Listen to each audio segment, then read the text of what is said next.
कालू कौवा बहुत आलसी और बदमाश कौवा था। वो कोई काम धंधा तो ना करता, वो हमेशा अपनी माँ को तंग करता रहता। एक दिन कालू कौवे का मामा उनके घर आता है और कालू कौवे की माँ कालू कौवे से कहती है, कालू बेटे, ये लो पैसे, कुछ मिठाई और खाने की चीज ले आओ। माँ 2 रुपए मुझे भी दोगी ना? जाओ बेटा, 2 रुपए भी ले लेना, जल्दी जाओ। कालू कौवा अपनी माँ से पैसे लेकर चला जाता है। वो कबूतर की दुकान से मिठाई लेता है और मिठाई लेकर वापस उड़ता है। रास्ते में जाते जाते कालू कौवे को भूख लग जाती है और वो घर जाने की बजाय नदी किनारे जाकर बैठ जाता है। मामा जी तो रोज मिठाई खाते होंगे, आज तो ये मिठाई मैं ही खा लेता हूँ। भांजे का भी हक है मामा जी पर। कालू कौवा वहाँ बैठा बैठा सारी मिठाई खा लेता है। बहुत बुरा है मेरा कालू, कभी नहीं सुधरेगा। मैं कब से इंतजार कर रही हूँ, अभी तक दुकान से वापस नहीं आया। बहन, घर में अगर दाना है तो मुझे वही दे दो, मिठाई तो अब कालू लेकर आने वाला नहीं है। कालू की माँ अपने भाई के सामने बहुत शर्मिंदा होती है। उधर कालू कौवा पेट भरकर नदी किनारे सोया हुआ था। कालू, तुम यहाँ सोए हुए हो और तुम्हारी माँ तुम्हें पूरे जंगल में ढूंढ रही है। एक माँ भी ना मुझे सोने भी नहीं देती। तोते, मेरा कालू कहीं देखा है क्या? माँ जी, वो मिठाई लेकर नदी की तरफ जा रहा था। ढूंढते ढूंढते कालू की माँ नदी पर आ जाती है। बेशरम, थोड़ी शर्म करो, अपने मामा जी के सामने बहुत बेइज्जत करवाया है तुमने मुझे। माँ मिठाई तो बहुत मजे की थी, कल मैं ला कर खिला दूंगा मामा जी को मिठाई। घर चलो, अब बहुत शाम हो गई है, सारा दिन आवारा फिरते रहते हो। कालू कौवे की माँ कालू को घर ले जाती है। फिर कुछ ही दिन गुजरे थे कि कालू की माँ बीमार हो जाती है। कालू कौवा घर में नहीं था। वो अपने दोस्त भूरे कौवे के साथ पहाड़ों पर बैठा बीड़ी पी रहा था। अगर मेरा कालू घर में होता तो मुझे दवा ला देता। मैं चिड़िया के पास जाती हूँ, वो मुझे दवा ला देगी। कालू की माँ कुछ पैसे लेकर चिड़िया के पास जाती है। चिड़िया बेटी, मुझे बहुत तेज बुखार है, ये पैसे लो और मुझे दवा ला दो। माँ जी, आप मेरे घर में ही बैठें, मैं अभी आपके लिए दवा लेकर आती हूँ। चिड़िया अपने घर से निकलती है।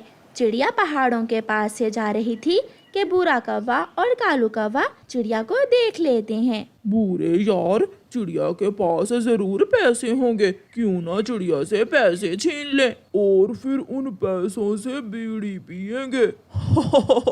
कालू कौवा चिड़िया के पीछे से आता है और चिड़िया से पैसे छीनकर भाग जाता है। कौवे, कालू कौवे, मेरी बात सुनो, तुम्हारी माँ बीमार है, बुखार है तुम्हारी माँ को, मैं उसकी दवा लेने जा रही हूँ बुलबुल के पास। मगर कालू तो चिड़िया की कोई बात सुने बिना दूर निकल जाता है। बूढ़े यार, देखा, मैंने कहा था ना कि चिड़िया के पास जरूर पैसे होंगे। मैं छीन लाया हूँ चिड़िया से पैसे। चलो अब ये पैसे लो और बीड़ी ले आओ।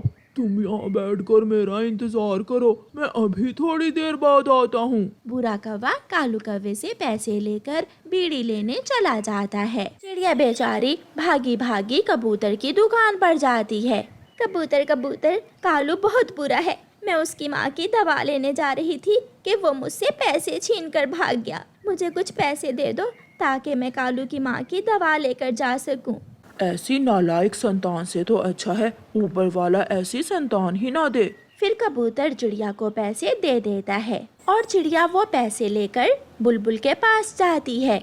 बुलबुल चिड़िया को दवा दे देती है। चिड़िया जब अपने घर दवा लेकर पहुंचती है तो कालू की माँ मर चुकी थी। एक बेटे ने अपनी ही माँ को मार दिया। अगर वो दुष्ट कालू कौवा पैसे न छीन कर ले जाता तो मैं समय पर दवा लेकर पहुंच जाती। शाम के बाद कालू कौवा गीत गाता हुआ घर आता है।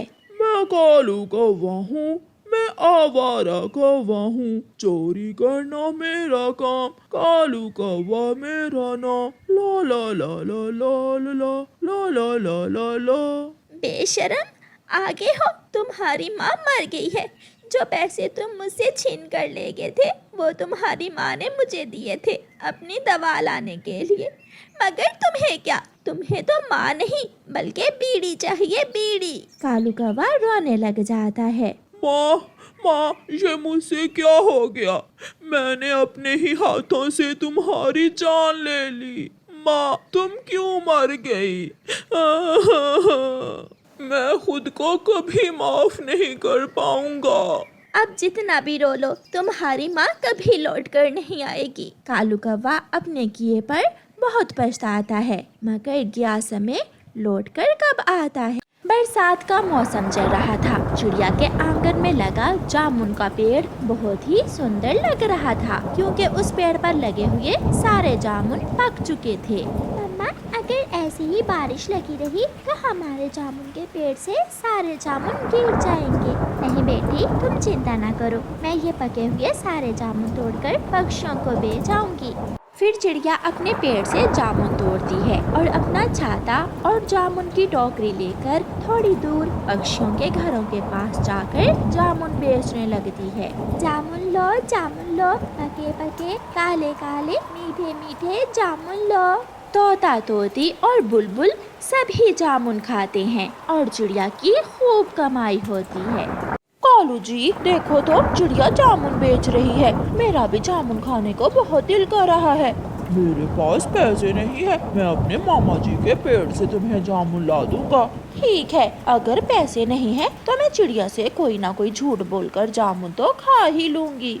फिर गौरी कभी चिड़िया के पास जाती है। चिड़िया, मुझे लूसी कबूतरी ने भेजा है, वो कुछ जामुन मांग रही है। वो कहती है कि पैसे मैं शाम को दे दूंगी। ठीक है गौरी, ये जामुन तुम ले जाओ और लूसी को दे दो, मैं लूसी कबूतरी से पैसे ले लूंगी। गौरी चिड़िया से जामुन लेती है और थोड़ी दूर एक पेड़ के नीचे बैठकर मजे मजे से जामुन खाने लगती है।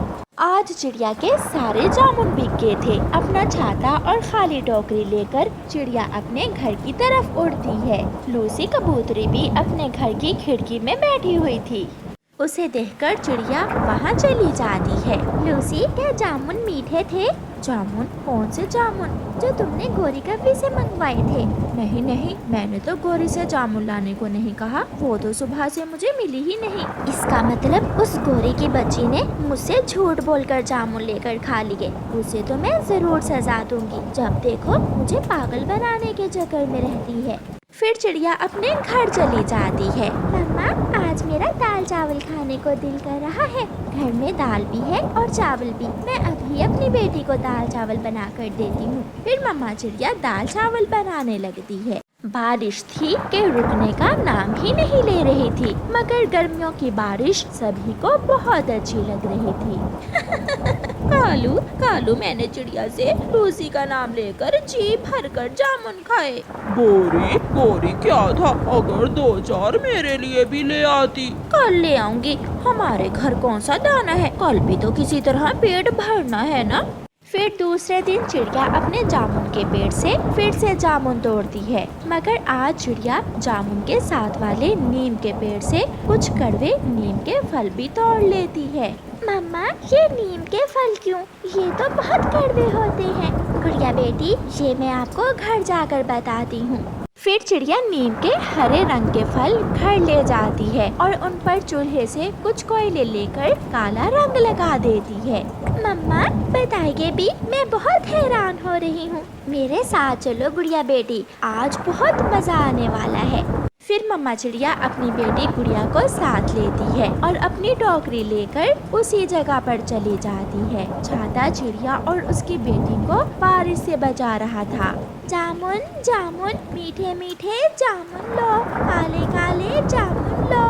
कालू, चिड़िया आ गई है, तैयार हो जाओ मीठे मीठे जामुन खाने के लिए। मैं अभी तुम्हारे लिए मीठे मीठे जामुन लेकर आती हूँ। आज चिड़िया से तोते का नाम लेना, ऐसा ना हो कि चिड़िया को पता चल जाए।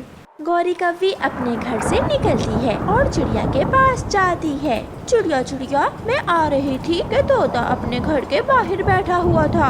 हाँ गौरी, वो तोता जरूर जामुन मांग रहा होगा। हाँ, तो और क्या, उसने मुझसे कहा कि मुझे चिड़िया से जामुन ला दो, पैसे मैं कल दे दूंगा।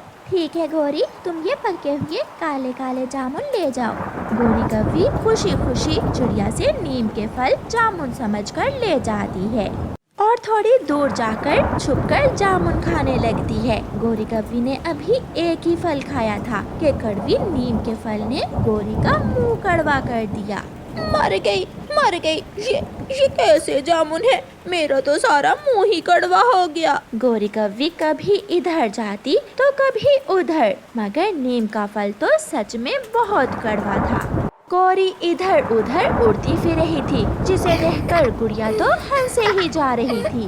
मुझे अब समझ आई मम्मा, आप ये नीम के फल क्यों तोड़ कर लाई थी। गुड़िया बेटी, ऐसे झूठे पक्षियों का यही इलाज है।